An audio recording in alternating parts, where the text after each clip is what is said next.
Voters in Mongolia going to the polls to choose their new president.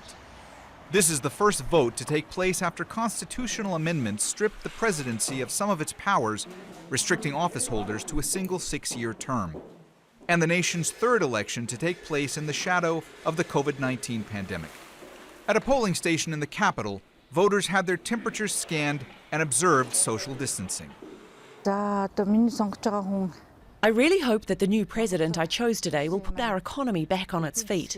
Due to the coronavirus pandemic, the Mongolian economy is really struggling. It almost fell on its knees. Unemployment is an urgent matter that needs an immediate solution. So in order to do that, foreign investment is very important. So I really hope the new president I chose today will improve Mongolia's reputation abroad and bring in more foreign investment. The ruling Mongolians People Party is looking to consolidate power, with former Prime Minister Ukhna Khurelsukh widely considered the frontrunner.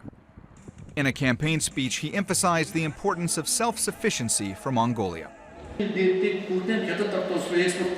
Each year we spend around 1.5 billion American dollars on buying petrol from outside our country. If this money stays in Mongolia, the US dollar exchange rate will drop tremendously. The Tugrik currency value will strengthen.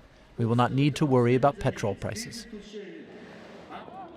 Another concern is political instability, which continues to be a problem for a young democracy that after decades of communist rule passed its first constitution in 1992. Amnesty International has voiced concern about ongoing suppression of dissent, saying the election will take place amid a worrying human rights situation. A sentiment echoed by the opposition Democratic Party's presidential candidate at a campaign rally in the run-up to the vote.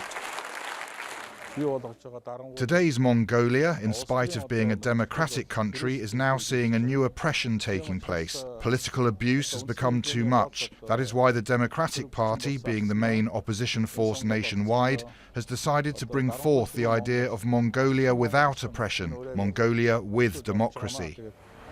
Some political activists believe the elections aren't even legal. Mongolia has been a democracy for 31 years, but nothing goes as it should. Fairly nothing in a real democratic way, according to laws. The laws are just not implemented. Mongolia, which often finds itself in a political and economic tug-of-war between China and Russia, has a population of around 3.3 million people. With inequality being a major concern among voters and the country battling a resurgence of coronavirus infections, a key question will be just how much a new president will be able to turn things around. Mohammed, Jamjoom, Jazeera.